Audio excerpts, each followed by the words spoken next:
Good morning বন্ধুগণ, শুনতে পাচ্ছেন কোকিলের ডাক?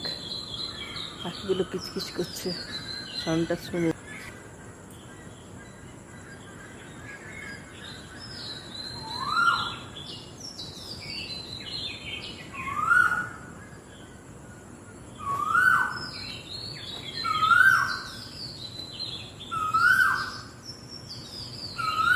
আমি ভোর 4:30 বাজছে, পাখিরা ডাকাডাকি করছে, সব উঠে পড়া করে।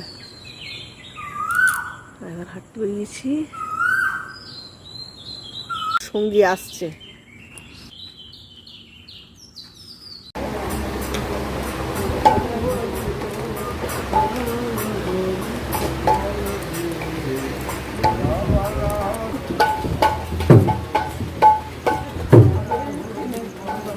এটা হচ্ছে কীর্তন লাইট, যেমন ডিজে লাইট হয়, এটা কীর্তন লাইট।